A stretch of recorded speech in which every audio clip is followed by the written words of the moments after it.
Hey everyone, this is Ann, the owner of The Painting Vine, a wine and painting studio located in Destin, Florida. And today we have for you one of our online classes for free.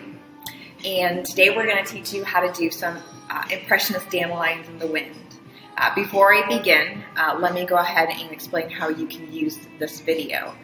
The first thing is you can use this on your own. If you ever want to try painting but you're a little too scared to, feel free to break this video up into segments and work on a picture over a few weeks or a couple days.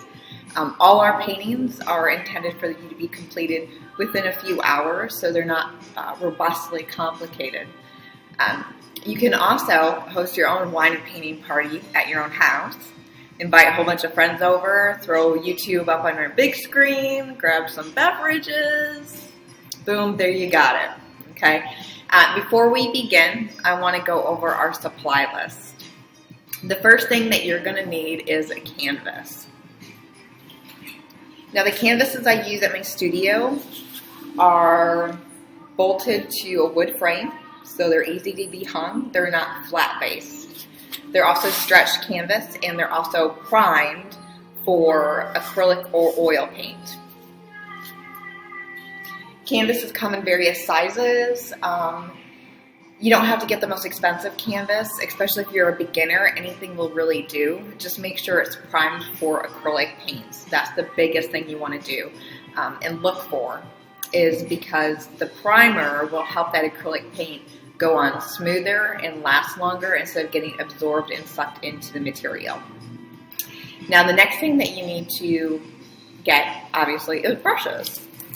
Brushes, just like canvases, come in all sorts of different styles, materials, synthetic, real hair, white, dark, don't go overboard. Get yourself a simple starter pack, and the sizes that I like to use in my classes here are a 1-inch flat brush, a 1/2-inch flat brush, a 1/4 flat brush, and then I call this my little pencil doohickey.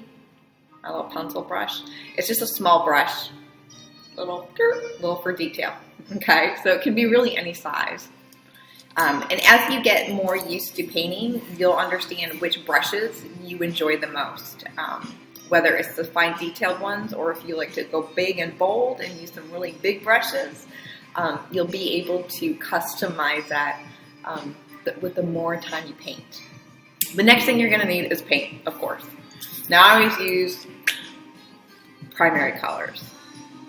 Now acrylic paints, just like everything else, comes in a bunch of different styles, a bunch of different brands, and a bunch of different prices. You can get some really good studio acrylics at your local craft store. I suggest getting a basic starter pack with your primary colors in 2 shades. Your shades are going to be white and black. Those aren't actually colors, if you didn't know. But every color comes from your primary wheel. The only other color that sometimes I invest in is a good brown, like a burnt umber, just because sometimes browns can be finicky to create, and sometimes it's just easier. But don't go overboard and get a 64 pack like a crayon. Just worry about your primary colors, okay? So the last thing you're going to need is probably a napkin in case you get messy, and a glass of water to rinse your brushes in. So let's go ahead and get started. So this is our painting that we're going to do. It's kind of like an abstract dandelions in the wind. And I used primary colors on this, and I actually didn't use any black at all. These are actually really dark purples and blues. I actually try to avoid to use black in my paintings just because I think life is so much more colorful if you use the color word spectrum and you depict that in your painting. But anyway, so we're going to go ahead and start.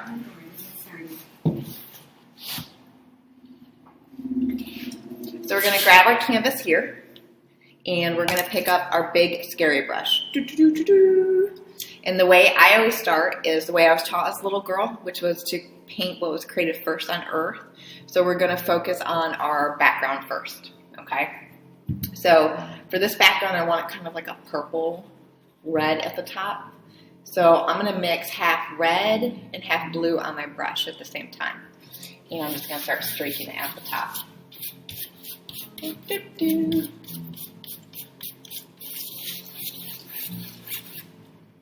and just keep adding paint as I go along until I bring it down.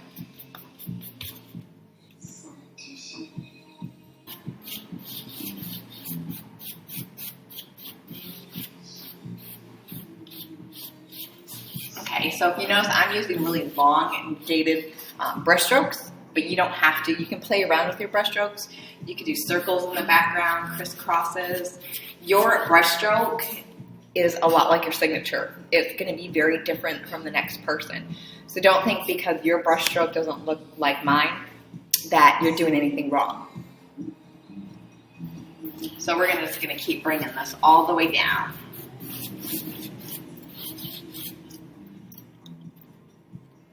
And once I get about 1/4 of a way down, I'm going to let my paint thin out.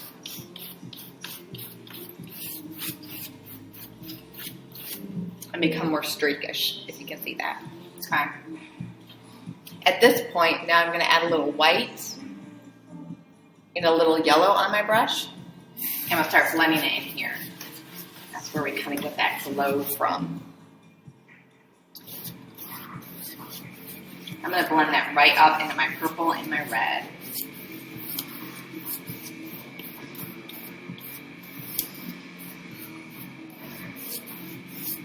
Okay, from this point, I want to start to make a green.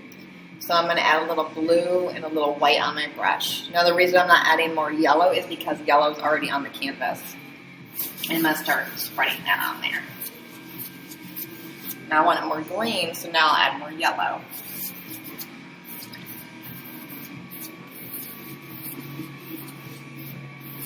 Now if you notice, I am painting predominantly with a dry brush. I will wet my brush just a little bit if my paint isn't smoothing out enough for me and I'm trying to use my muscles to get it on the canvas. But I try to paint with as little water as possible because water can actually destroy some of the pigmentation in acrylic paints. So now I went back to my purple, so I just grabbed red and blue on there. I want my background to be really vibrant. Kind of like a funky color. I'm going to keep adding blue all the way down. I think I like the blue and the purple on the bottom.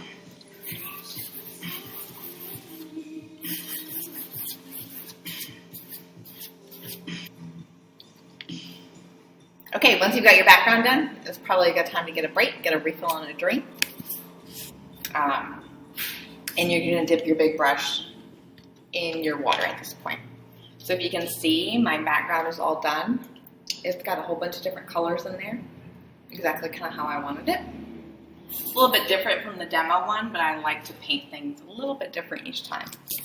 Okay, our next step is we're going to actually start with the grass portion. And for this one, my bottom is pretty dark, so I'm actually going to make this more of like a green. I'm going to mix a little yellow and white and blue in there together until I get a pretty green. And I'm just going to take my 1/4 brush and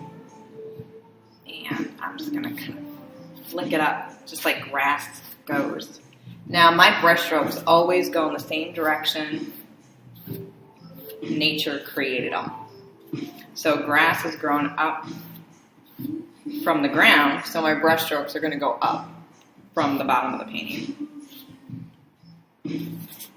The one reason I do this is because wherever your brush lands first, that's where the predominant amount of your paint is going to end up at. So I want it to be heavier at the bottom to blend in like there's some. Look at this. Just quick flicks. Whoop, whoop, whoop.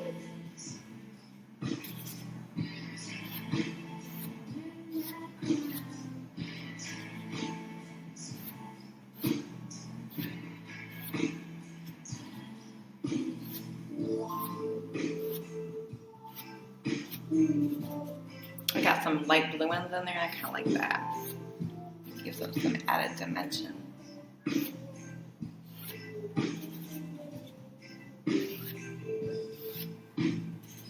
Some real long ones, kind of curve them up.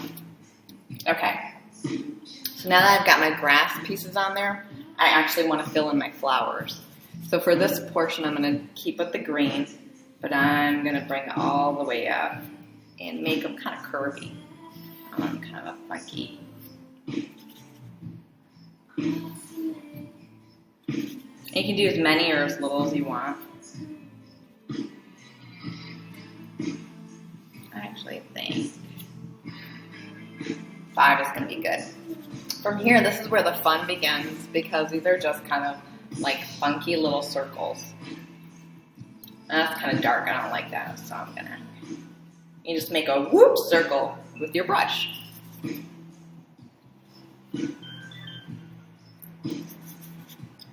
can change out the colors, add some white.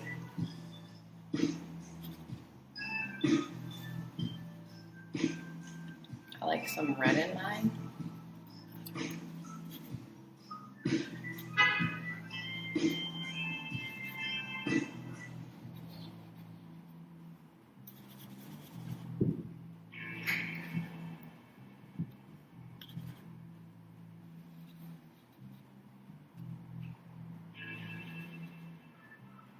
And there we go. So, now this one's kind of simpler, so I actually want to add some more smaller flowers in there. So I'm actually going to switch out to my small little brush here. Some fine detailed ones in here.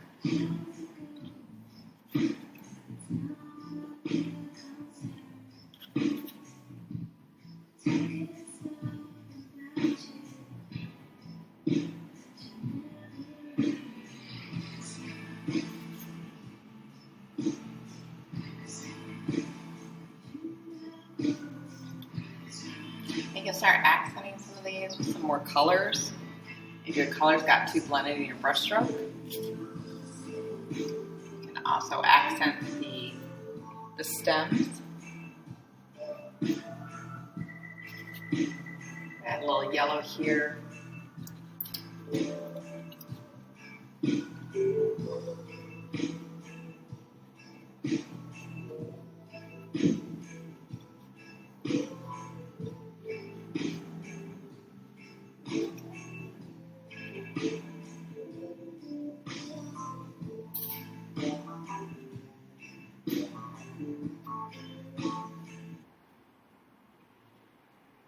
Yeah. And there you go. You have it. Your very first simple acrylic painting. So let this dry for about 2 hours, and then you can frame it. You can always paint the edges for that wrapped canvas look. You still have a lot of paint probably left on your palette to do so. If you want to do another one, please check out one of our other videos. And definitely like us on the YouTube channel and check us out. If you're over in Destin, Florida and come take a class with us, check us out at www.thepaintingvine.com. Thanks.